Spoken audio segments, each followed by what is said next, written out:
مثال قرآن سے دیکھیں تو بہت واضح مثال ہے معجزے کی، اور وہ حضرت موسیٰ کا معجزہ ہے جو حضرت موسیٰ نے فرعون کے دربار میں پیش کیا، اور قرآن میں 3 مقامات پہ ایک ہی کہانی بار بار سنائی، 3 الگ الگ چیزوں میں، سورہ طٰہٰ میں سنائی بہت تفصیل سے، سورہ اعراف میں نسبتاً کم تفصیل، اور سورہ شعراء میں بھی سورہ طٰہٰ سے کم تفصیل لیکن اچھی تفصیل موجود ہے۔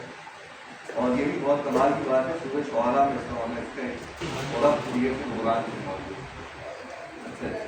تو سب سے پہلے ہم کیا کرتا ہے کہ معجزہ آپ کو ایمان پر قائل کرتا ہے، حالانکہ ایسا نہیں ہے۔ سورہ بقرہ میں آغاز میں جب آپ پڑھنا شروع کرتے ہیں تو خدا بتاتے ہیں کہ آپ کو ایمان کیسے لانا چاہیے۔ ہم آپ کو وہ آیت سنا دیتے ہیں جس میں ایمان جیسے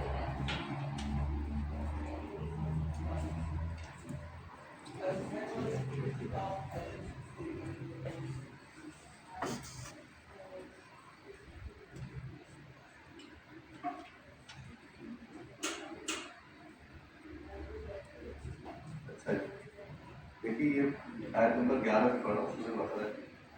بسم اللہ الرحمن الرحیم۔ وَإِذَا قِيلَ لَهُمْ لَا تُفْسِدُوا فِي الْأَرْضِ قَالُوا إِنَّمَا نَحْنُ مُسْلِمُونَ، جب ان سے کہا جاتا ہے، کفار مکہ کی بات ہے، لیکن جب ان سے کہا جاتا ہے کہ بھائی آپ فساد مت مچائیں زمین پر، تو وہ کہتے ہیں کہ بے شک ہم اصلاح کرنے، نحن مسلمون، ہم اصلاح کرنے والے ہیں۔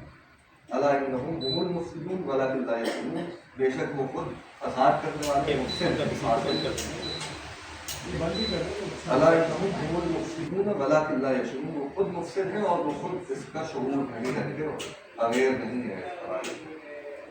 وَإِذَا قِيلَ لَهُمْ، اور پھر اب یہ اصل بات ہے، وَإِذَا قِيلَ لَهُمْ آمِنُوا، اور جب ان سے کہا جاتا ہے کہ تم ایمان لے آؤ، تو ایمان لے آؤ جب کہا جاتا ہے تو ساتھ میں اس کے فلسفہ نہیں پیش کیا جاتا کہ کیوں خدا ایک ہونا چاہیے، کیوں ایمان لانا چاہیے، آپ کو جنت ہوتی ہے، مار ہوگی وغیرہ وغیرہ، کیسے ایمان لاؤ۔ وَإِذَا قِيلَ لَهُمْ آمِنُوا كَمَا آمَنَ النَّاسُ، جیسے کہ لوگ ایمان لائے ہیں۔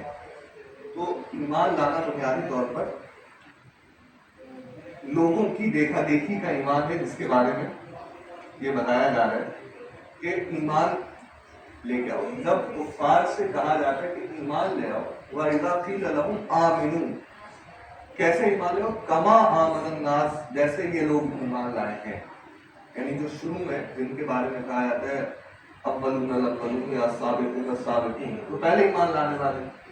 تو اگر فرض کریں کہ 4 لوگ تھے جن کے بارے میں یہ حدیث ہے کہ ان کو ہم نے دیکھا کہ جو نماز پڑھ رہے ہیں اس میں بھی خدیجہ بھی ہے، حضرت علی بھی ہے، الگ الگ جو اور لوگوں کے بارے میں مختلف روایتیں ملتی ہیں، لیکن 4 یا 5 لوگ ہیں جو شروع کرنے والے ہیں حضور کے علاوہ، تو ان کو دیکھا دیکھی آپ کو ایمان لا رہے ہیں۔ وَإِذَا قِيلَ لَهُمْ آمِنُوا كَمَا آمَنَ النَّاسُ، جیسے یہ لوگ ایمان لائے ہیں، کما آمن الناس، کما کا مطلب ہے کی طرح،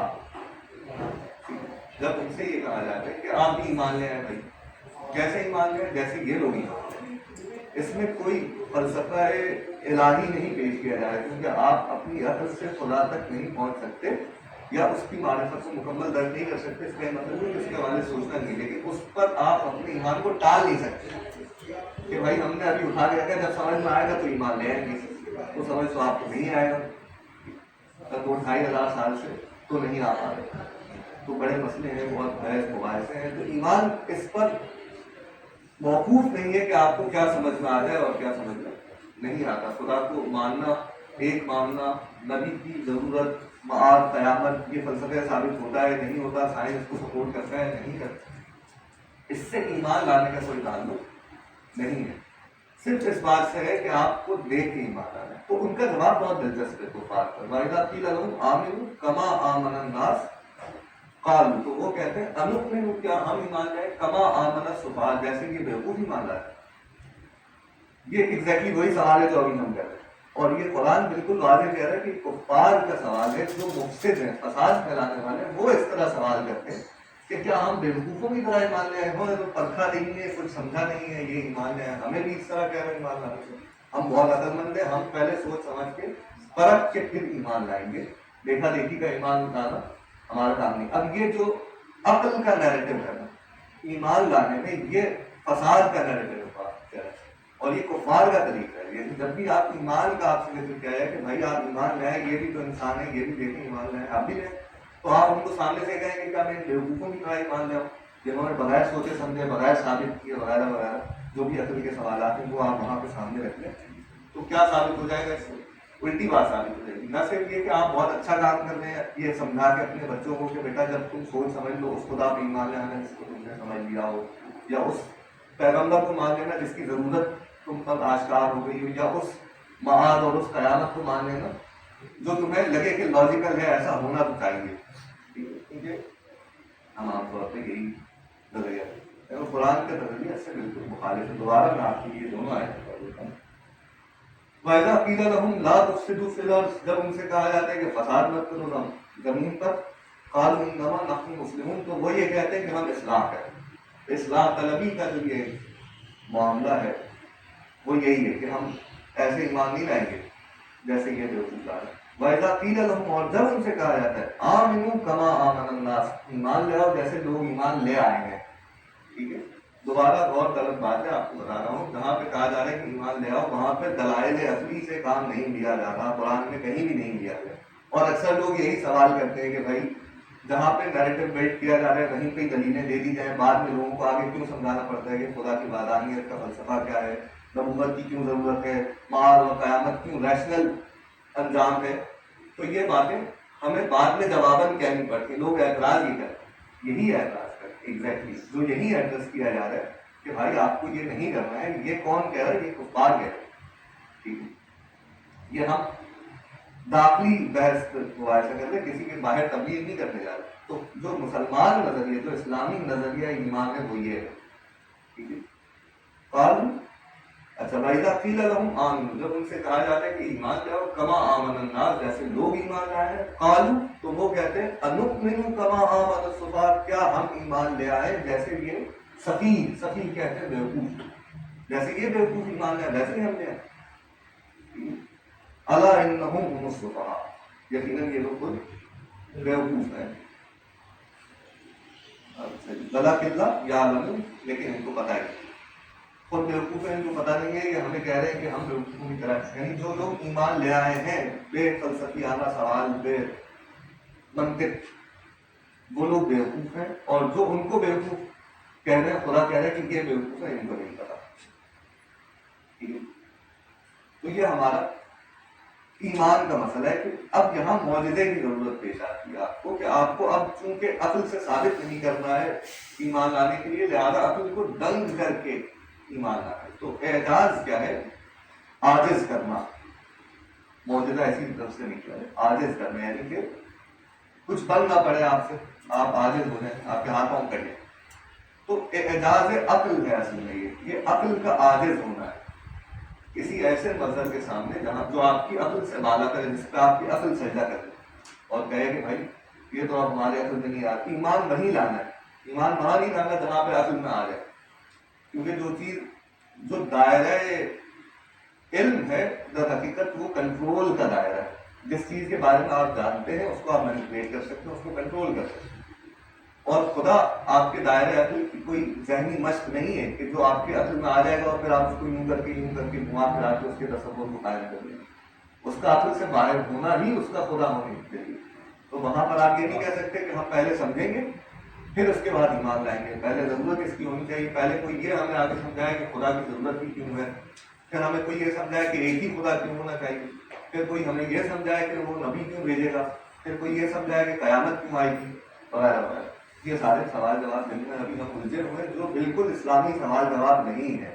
اسلامی طریقہ ایمان لانے کا دیکھا دیکھی کا ایمان لانا, بالکل وضاحت کے ساتھ اس موضوع کو بتا دیا گیا ہے.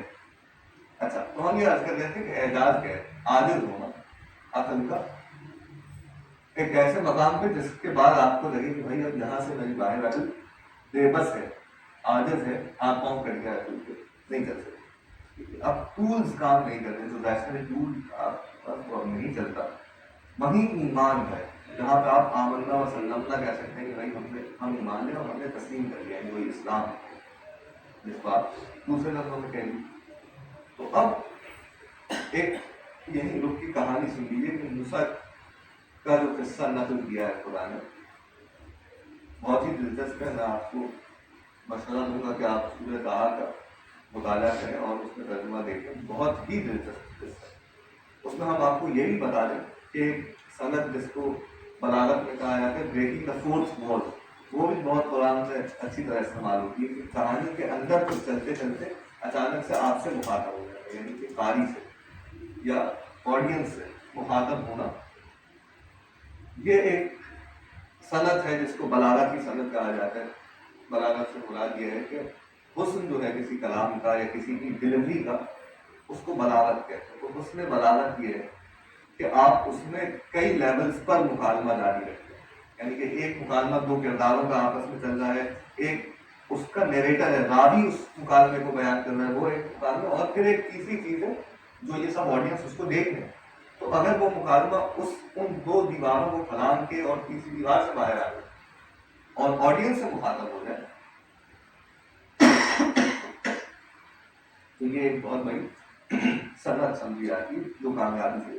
تو آپ جب سورہ طٰہٰ کا مطالعہ کریں گے تو آپ کو یہ اس میں بہت وضاحت کے ساتھ ملے گا. ابھی میں آپ کے سامنے کوشش کیا ہے پڑھ بھی دیتا ہوں تاکہ یہ establish ہو.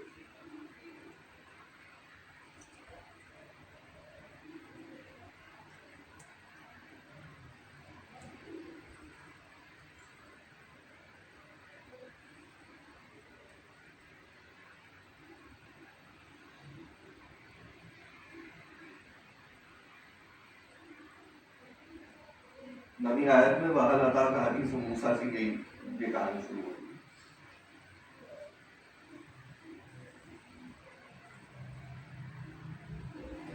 اس میں پہلے یہ ذکر ہے کہ فَلَمَّا أَتَاهَا نُودِيَ يَا مُوسَىٰ. موسیٰ کو ندا آتی ہے، وہی جو طور کی منزل ہے.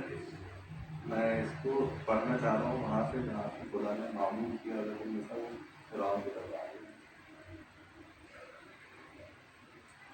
اچھا، بہت کمال کی بات ہے اس میں.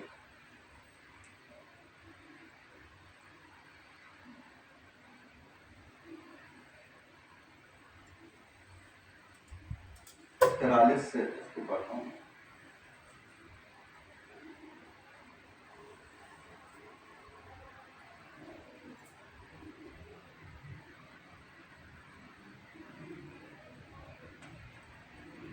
اچھا، اس سے پہلے کیا ہوگا وہ تھوڑا سا ایک اشارتاً بتا دوں. آپ پوری پڑھیے گا تو کبھی وقت کا تقاضا ہے، اس کی تمام آیتیں نہیں پڑھ رہا ہوں کہ پہلے لاٹھی دی گئی ہے، اس کو آپ پھینک لو، پھر اٹھا لو اور بھی کر لو کہ اس سے ڈرنے کی کوئی بات نہیں ہے، وہاں ڈر بھی رہتے ہیں.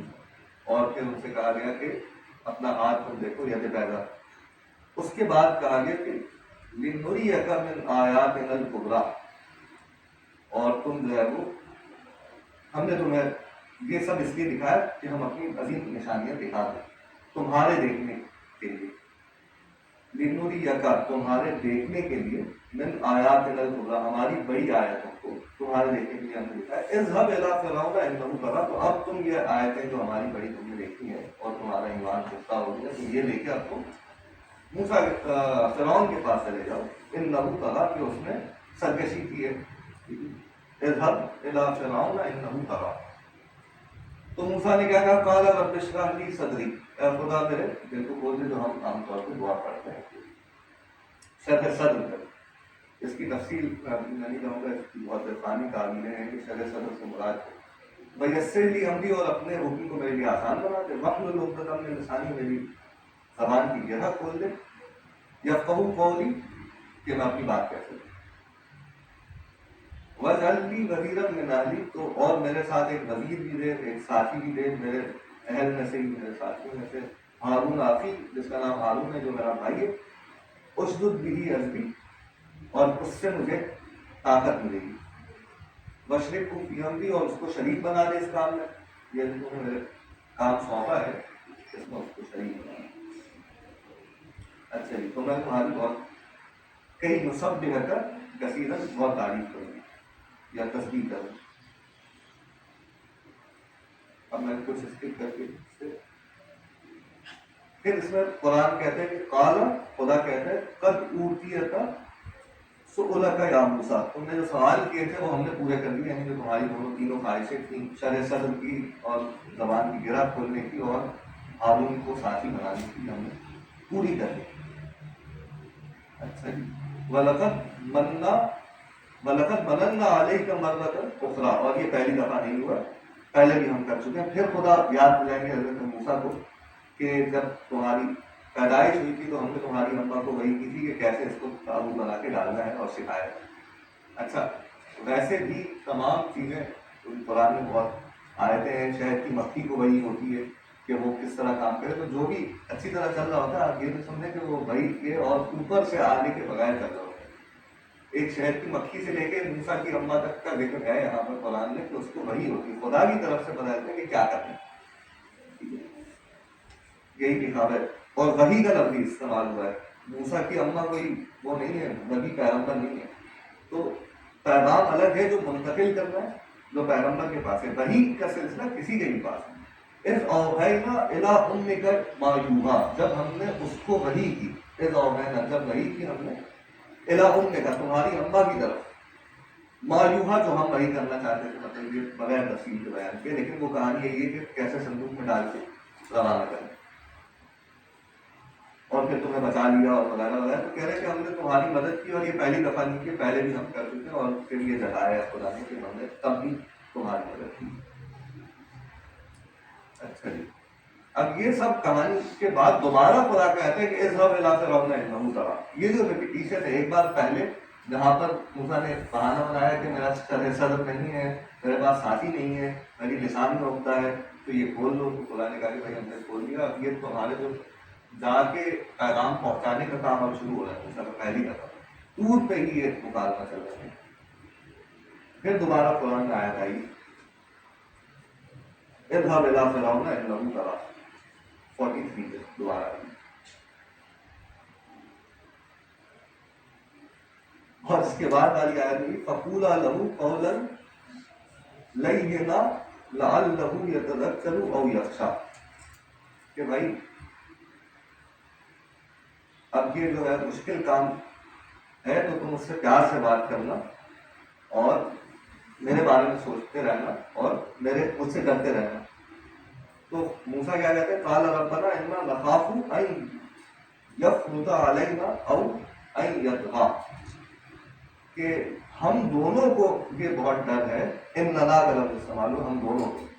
ربنا اننا، اے ہمارے خدا ہم دونوں کو یہ ڈر ہے کہ وہاں جائیں گے تو بہت سخت پیش آئے گا وہاں سے، یہ دوبارہ بنانے تو میں یہ بہانہ کہہ رہا ہوں، انسان کا رویہ دکھا رہا ہوں کہ ابھی معجزہ دکھانا ہے جہاں پر کہ وہ کیسے ڈیولپمنٹ کیسے چل رہی ہے اور قرآن اس کو کیسے بیان کر رہے ہیں.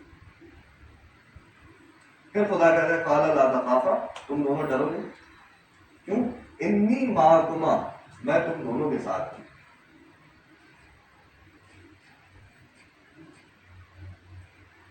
پھر مثالیں دی کہ بنی اسرائیل کے رسول کیسے گئے وغیرہ وغیرہ.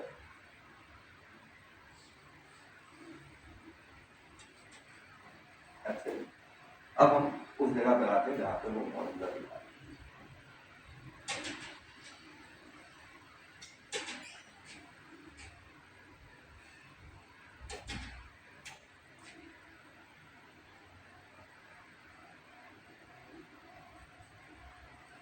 موسیٰ کے پاس جاتے ہیں اور یہ طے ہوتا ہے کہ میدان میں جا کے ملیں گے.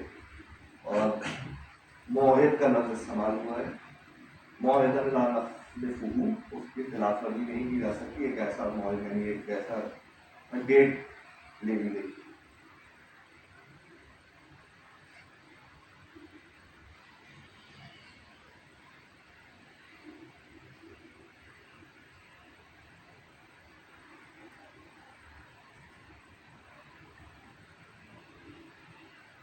اچھا، ایک اور بہت دلچسپ واقعہ ہوا کہ جب یہ آمنے سامنے ہوئے تو انہوں نے یہ پیشکش کی کہ تم پہل کرتے ہو یا ہم پہل کریں.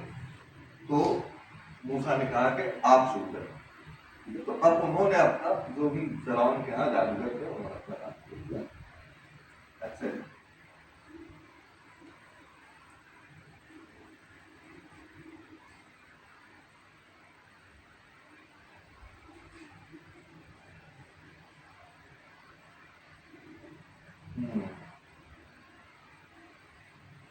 جہاں پہ اس کا انجام ہوا ہے وہ کہا ہے آپ کو بتانا چاہ رہا ہوں.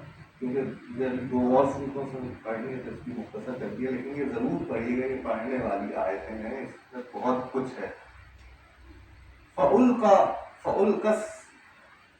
فَأُلْقِيَ السَّحَرَةُ سُجَّدًا، وہ کہہ رہے ہیں جب موسیٰ نے لاٹھی پھینکی اور وہ ان کے ساتھ آ گئی تو کیا ہوا کہ جو ساحر تھے وہ سجدے میں چلے گئے۔ قالوا آمنا برب ہارون و موسیٰ، اور انہوں نے یہ کہا، ان جادوگروں نے یہ کہا کہ ہم موسیٰ اور ہارون کے رب پر ایمان لے آئے۔ موسیٰ نے جب معجزہ دکھایا اور اپنی لاٹھی پھینک کر اس کو اژدہا بنایا تو کیا ہوا کہ جو جادوگر آئے ہوئے تھے، بالکل لفظ یہ نہیں کہا کہ ان لوگوں نے، کہ جیسے جو آڈینس تھی وہ سب دیکھ رہے تھے ان لوگوں نے سجدہ نہیں کیا، اور فرعون نے بھی سجدہ نہیں کیا۔ کن کا ذکر ہوا؟ اسپیسیفک کیٹیگری آئی ہے، فَأُلْقِيَ السَّحَرَةُ، یہ بھی جمع کا ایک صیغہ ہے، سحرہ یعنی ساحر کی جمع ہے۔ تو یہ جو ساحر تھے یہ سجدے میں گئے، فَأُلْقِيَ السَّحَرَةُ سُجَّدًا قالوا، اور انہوں نے کہا آمنا برب ہارون و موسیٰ، ہم ایمان لے آئے رب ہارون و موسیٰ۔ ابھی یہاں پر رک کے یہ آپ دیکھیں کہ یہ ایمان کون لے کے آ گئے، معجزے کی آڈینس اصل میں کون ہے، کس کے لیے معجزہ دکھایا گیا؟ کیا یہ واقعی فرعون کے لیے دکھایا گیا ہے؟ کیا یہ جو باقی لوگ آگے کھڑے ہوئے تھے جو دیکھ رہے تھے کہ کون جیتتا ہے کون ہارتا ہے اس مناظرے میں، ان کے لیے دکھایا گیا؟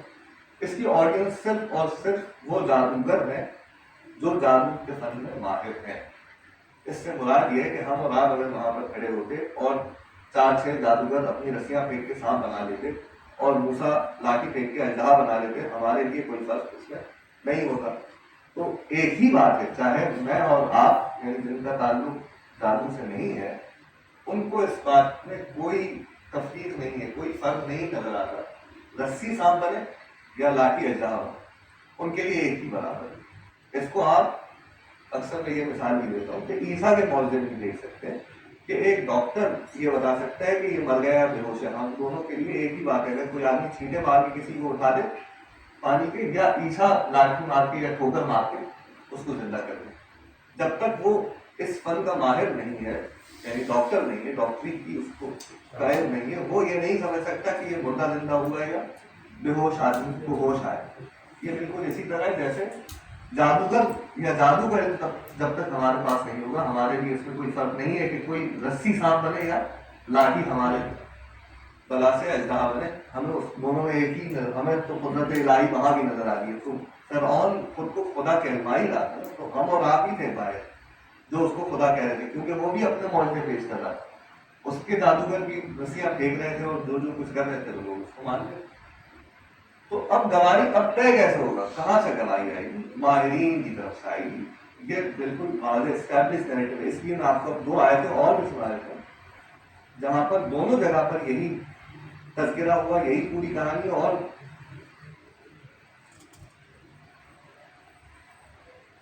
سورہ اعراف میں آیت نمبر 120 میں یہی جملہ ریپیٹ ہوا ہے، وَأُلْقِيَ السَّحَرَةُ سَاجِدِينَ، صرف سجدہ کی بجائے ساجدین آ گیا کہ جادوگروں نے سجدہ کیا۔ اور سورہ شعراء میں بھی یہی فقرہ ریپیٹ ہوا ہے، یعنی یہ ریپیٹیشن آپ کو پتا بہت محدود کلام ہے، اس میں جب کوئی چیز دہرائی جاتی ہے تو اس سے بہت اہمیت کی حامل ہو جاتی ہے۔ فَأُلْقِيَ السَّحَرَةُ سَاجِدِينَ، یہی جملہ کہ جادوگروں نے سجدہ کیا، تو جادوگروں کو ہی سمجھ میں آ سکتی تھی یہ بات۔ تو آج اگر ہم یہ کوشش کریں کہ اس قرآن کا ہم معجزہ سمجھ لیں، یعنی عوام میں ان کے سمجھنے سے نہیں ہوگا، جادوگروں کی گواہی سے ہوگا، یعنی وہ عوام جو پہلے جادوگروں کو سجدہ کر چکے تھے کیونکہ وہ ان کا جادو دیکھ چکے تھے، پھر ان جادوگروں نے چونکہ موسیٰ اور ہارون نے خدا کو سجدہ کر دیا کیونکہ ان کو پتہ چل گیا کہ یہ جادو سے ماوراء کوئی چیز ہے، کیونکہ یہ عوام تو طے نہیں کر سکتے تھے کہ کیا کرنا ہے کیا نہیں کرنا، کیا جادو ہے اور کیا بیون جادو ہے، کیا معجزہ ہے جہاں پر عاجز ہے انسان۔ تو جس فیلڈ میں معجزہ دکھایا جا رہا ہوتا ہے اس کے ماہرین سے مخاطب ہوتا ہے اور ان کو یہ بتانے کی کوشش کر رہا ہوتا ہے کہ بھائی تم عاجز ہو اپنی بشریت میں یہ کام کرنے سے۔ ظاہر ہے کہ فرض کیجیے کہ میں اگر کچھ نہیں جانتا، جیسے جادو نہیں جانتا، تو میں ویسے بھی ایک رسی کو سانپ بنانے سے عاجز ہوں، لیکن جو ماہر ترین جادوگر ہوگا وہ اس کا مطلب معیار ہوگا کہ وہ کیا نہیں کر سکتا، وہاں سے بشریت کی حد ختم ہو جائے گی. جو سب سے اوپر ہوگا اس علم میں، جب وہ نہیں کر پائے وہ کام، یا وہ آئیڈینٹیفائی کرے کہ یہ بیونڈ ہے ایک سے انسان کو آشکار کرنے کے لیے. تو اب قرآن، میں اس کو پہلے پورا جوڑ دوں تو قرآن چونکہ ایک ایسی زمین پر نازل ہوتا ہے جو اپنے کئی عرب ہیں اور باقیوں کو عجم کہلاتے ہیں، یعنی کہ گونگے ہیں، ان کو بولنا نہیں آتا. اور یہ نہیں ہے کہ صرف وہی تانا لیتے تھے، اس طرف سے بھی وہ لوگ تانا لیتے تھے، وہ تازی کہتے تھے، یعنی کہ یہ انسیولائز ہے. تو عرب انسیولائز لیکن بولنے میں ماہر. اور جو باقی عجم جس کو آپ ایران کہتے ہیں، فارس سے بنیادی طور پر مقابلہ کرتے تھے، جو گریٹر ایران ہے، گریٹر پرشیا، اس کے لوگ کیا تھے کہ وہ بولنا اتنا اچھا نہیں جانتے تھے، فصاحت اتنی اچھی ان کو نہیں آتی تھی، شاعری میں ادب میں اتنے آگے نہیں تھے، لیکن وہ سیولائز تھے. اور یہ شاید انسیولائز ہے، اس لیے وہ ان کو تازی کہتے ہیں. تازی کا مطلب، تاز کا مطلب ہوتا ہے انسیولائز. تو عربوں کا نام ہی تازی پڑ گیا. اب عرب گھوڑے کو تازی گھوڑا کہتے ہیں، اس سے مراد تھا عرب گھوڑا. یعنی وہ اپنے کو عرب کہتے تھے، وہ ان کو کہتے ہیں یہ تازی. یہ اپنے کو اہل فارس کہتے ہیں، وہ کہتے ہیں یہ عجم گونگے ہیں. تو ایک ایسی قوم میں آنا جن کا تعارف ہی بولنا ہو، فصاحت و بلاغت کو، وہاں پر یہ معجزہ پیش کرنے کا مقصد یہی ہوتا ہے کہ پہلے ماہرین سے فیصلہ کر دیا جائے. جب وہ فیصلہ کر لیں گے تو باقی سب کو ماننے میں آسانی ہوگی. اب آپ کو دوبارہ، اب فرض کریں کہ اگر آپ کو نہیں آتی عربی، اور اگر عربی آتی ہے اور آپ کو فصاحت و بلاغت کا کوئی علم نہیں، اور علوم شعریہ سے آپ کی واقفیت وغیرہ وغیرہ، تو آپ کے سامنے چاہے قیس کا دیوان رکھا جائے، قرآن رکھا جائے، آپ کوئی فرق. آپ کو یہ کہا جائے کہ آپ یہ کمپیرزن کر کے بتائیں کہ میر زیادہ بڑا شاعر ہے یا غالب، آپ کا کیا کام ہے؟ جو ماہر ہے وہ بتائے گا، جب وہ بتا دے گا تو آپ کو وہ مان لینا. یہی عقل کا تقاضا ہے. اب ہر آدمی ہم میں سے یہ نہیں کر سکتا کہ وہ پہلے عربی بھی سیکھے. یہ میں اس معجزے کی ریلیونس کو اسٹیبلش کرنا چاہ رہا ہوں کہ یہ معجزہ ہے، اس میں کوئی شک نہیں ہے، لیکن یہ آپ کو ایکسس کرنے کے لیے وہ سارے ٹولز ایکوائر کرنے پڑیں گے پہلے. اور اگر نہیں کرنے تو پھر کیا یہ بیکار ہے؟ کیا مجھے عربی نہیں آتی اور مجھے فصاحت بلاغت کا علم نہیں؟ جب قرآن نے بھی معجزہ نہیں آپ کے لیے، تب اس کی گواہی معجزہ ہے جو اس کے ہاتھ میں گواہی ہے. وہی ساحروں کا سجدہ کرنا ہے. تو اس کی جو پہلی گواہی ہے وہ شاعروں کے یہاں سے، اور قیس کے یہاں سے آتی ہے، جو کہتا ہے کہ ما ھذا کلام البشر، یہ کسی انسان کا کلام نہیں ہے. وہیں یہ ثابت ہو جاتا ہے کہ یہ معجزہ ہے، وہیں عاجز ہے عقل انسانی. اور اسی لیے اس معاشرے میں پیش کیا گیا ہے کہ وہاں سے گواہی آئے. اگر فرض کریں ایرانیوں کیا دے رہے تھے تو وہ کیا، ان کو کیا پتا. تو وہ چونکہ اس فن میں ماہر نہیں ہے، ان کے لیے کوئی بھی اس جیسی چیز اسی جیسی ہو. اور ہمارے لیے بھی اس کو بے شک ہم چون کے اوپر رکھ دیں گے، طاق اور بالائے دار رکھیں گے، لیکن اس کے معجزے کا درد کر لینا اور اس کی ضد کرنا کہ بھائی اگر یہ معجزہ ہے تو یہ بنیادی طور پر یہ دعا کی نشست ہے، یہ ان نوجوانوں کے اس اعتراض کا جواب ہے کہ اگر یہ قرآن معجزہ ہے تو مجھے قائل کر دیں. بھائی آپ کو نہیں قائل کرے گا، ٹھیک ہے. اور آپ اگر اس کے ساتھ ضد کرنے کی کوشش کر رہے ہیں کہ میں نہیں لاؤں گا ایمان، یہ مجھے منوا کے دکھائے، تو یہ اس کا کام نہیں. اس کا کام ماہرین سے خطاب کرنا ہے.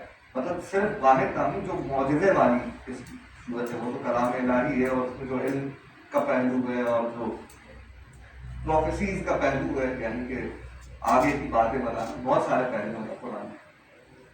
ان کی بات نہیں کر رہا ہوں، تو ہم سب اس سے مستفید ہو سکتے ہیں. لیکن اگر ہم یہ ضد کریں کہ یہ ہمیں ایمان میں کنٹریبیوٹ کرے، یعنی کہ ہم اس کی بنیاد پر ایمان لائیں گے، تو ٹھیک ہے آپ پہلے عربی سیکھ لیں، اس فن میں ماہر ہو جائیں. جب آپ اس مقام پہ پہنچ گئے، جب آپ خود اس جیسی ایک چیز تخلیق کر کے کمپیئر کرا سکیں لوگوں کے ذریعے، تب آپ خود اس کمپیریزن کے قابل بھی ہو جائیں گے کہ آپ یہ دیکھیں گے کہاں انسان کی بس ہے کہاں نہیں. اگر آپ کو ایسا نہیں لگتا، یہ ایک بہت بڑا مسئلہ ہے قرآن کے ساتھ، اور آئے دن ہر 50-60 سال کے بعد یہ بات سامنے لے کے آئی جاتی ہے، اور اندر سے اس مسلمانوں میں سے بھی آ جاتی ہے کہ یہ جو ہے وہ خدا کا الہام ہے، لیکن محمد کے الفاظ ہو سکتے ہیں.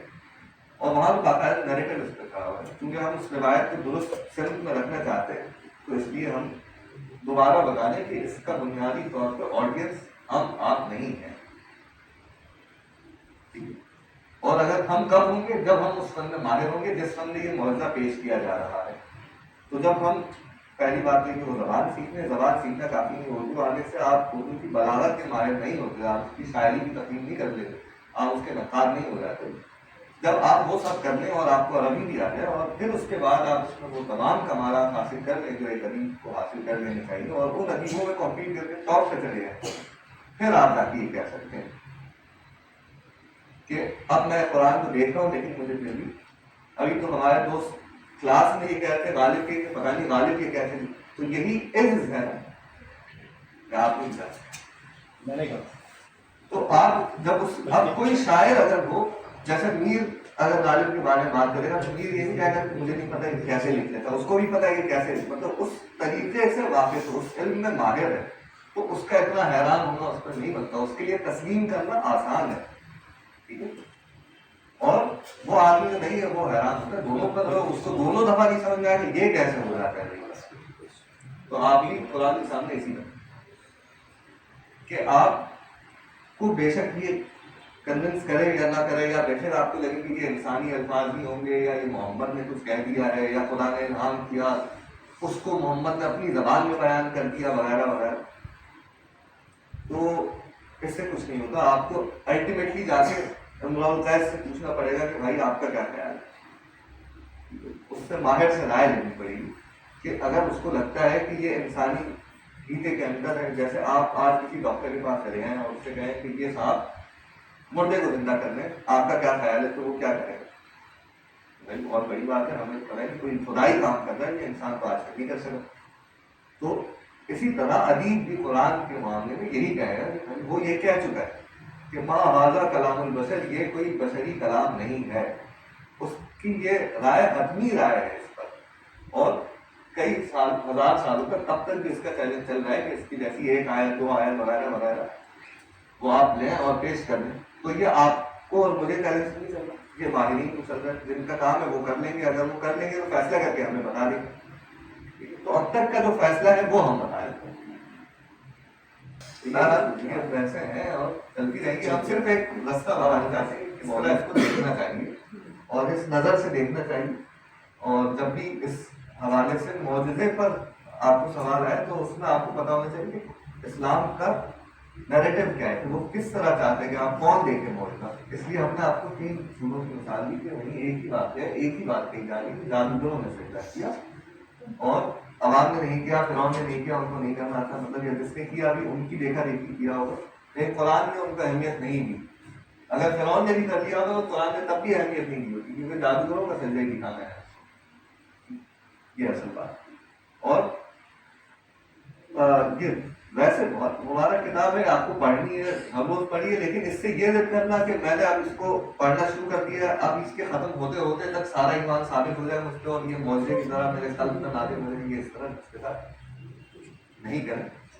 اور اس سے یہ توقع نہ رکھیں کہ یہ آپ کو ایمان لے گی، کیونکہ ایمان آپ کو ویسے ہی لانے رہتا ہے. ہاں تاثیر اس کی ضرور ہوگی، مطلب جتنے بھی دوسرے فضائل ہیں وہ اپنی جگہ ہیں، لیکن یہ ضد کہ میں جب تک مجھے انکشاف نہیں ہوگا، یہ جب تک مجھے خدا قائل نہیں، کیونکہ خدا کا کام ہے مجھے قائل کرنا، تو وہ اپنے قرآن کے ذریعے مجھے قائل کر کے بتا دے. تو کوئی بھی ضد پھر آگے یہی کرتا ہے کہ میں نے شروع سے آخر تک پڑھ لی، چلو ایک دفعہ تو 10 دفعہ پڑھی، لیکن ابھی بھی میں تو ایمان نہیں لایا، تو یہ معجزہ کیا ہو گیا فارغ.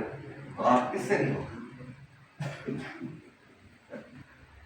اب ہم نے اس موضوع کو یہاں پر ایک ایسے مقام پر پہنچا دیے جہاں پر جو بات ہمیں پہنچا دی ہے